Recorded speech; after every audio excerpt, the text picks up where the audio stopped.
Well, it's the 2nd of October, and it's 20 to 8 in the morning, and we're just going to show you where the sun is. Yes, it's right out that corner there, and this leggy tomato is growing some flowers here. It's got a few leaves I have to pinch off, and I had this funny little fruit down here that it grew, but it burst, so I think it's that might have fallen off already. Well, there you go, with tomatoes coming back. It's got another little sprout down there, bottom there. That's not going to do anything, that'll pull it out. And the capsicum, which I was worried about, is budding. So hopefully I'll get some lovely dark purple super antioxidant capsicums out of that.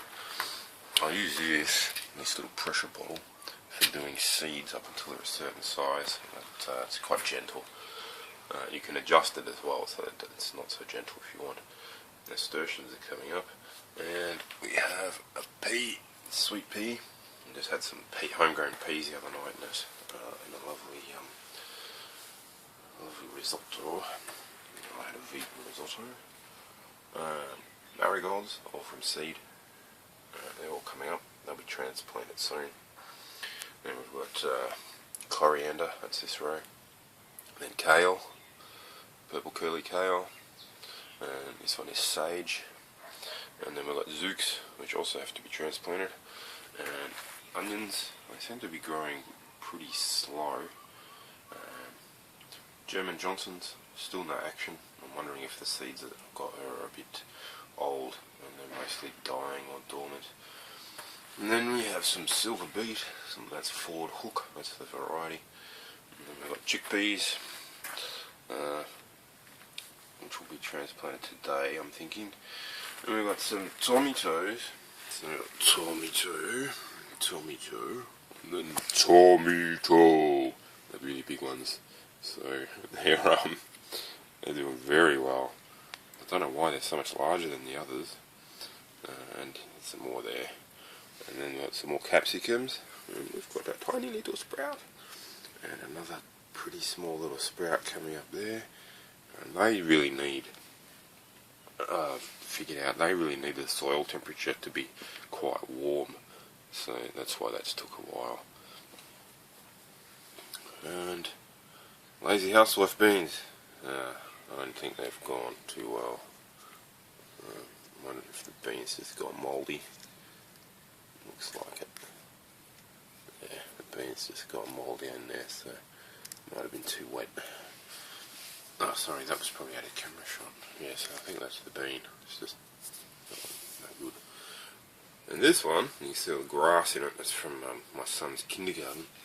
And that was these weird purple cased beans. I don't know if they were stained or what, but they're doing well. And they can come out too.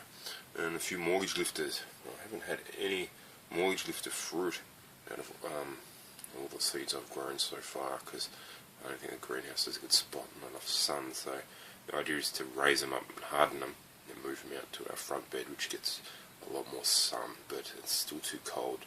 There's kind of a rule of thumb in Melbourne that you don't plant outside until Cup Day, which is the first Tuesday of November, because there's a risk of frost. You can still get a frost in November occasionally. It's very rare though, like once in 40 years kind of thing. And I lost 2 mortgage lifters that died. They got dried out while we were on holidays. We watered everything well, but the cardboard cups I don't recommend, because the cardboard sucks water out of the soil. My wife insisted on using it, and I let her. Okay. Eggplant. Eggplant's coming along a bit. It's very dusty. I don't know if it's got mould on it, but it is growing, and some little creatures left a slime trail on it.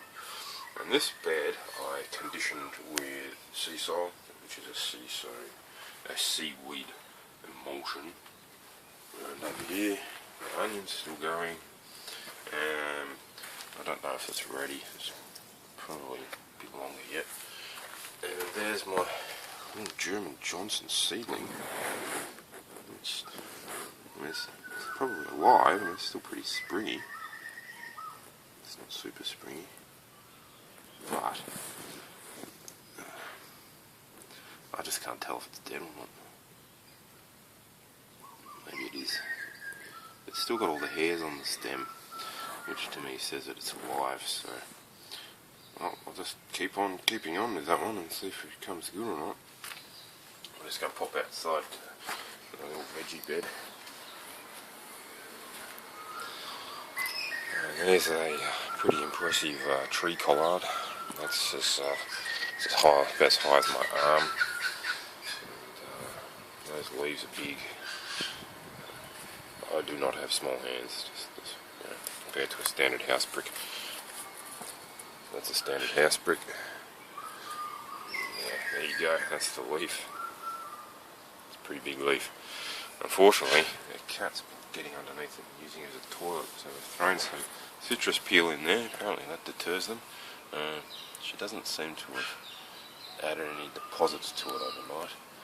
We have these seedlings, which I don't recognise. We're letting them come up in case they're sunflowers. And they've been massacred a bit by snails, so we put down some bait. I don't like having to put bait down, but if we don't, we lose a lot of plants. I guess we'll just keep going. Rosemary, that smells so good. And over here, the asparagus vine, they're so firm. I have to stake it out with skewers and citrus as well because of the cat. Elderberry, I'm going to move that bag, doesn't survive in the sun. Mega parsley, that's the flat leaf stuff for tabbouleh. It's a lot stronger than the stuff you'll get elsewhere. Another big tree collard, this one's going pretty well.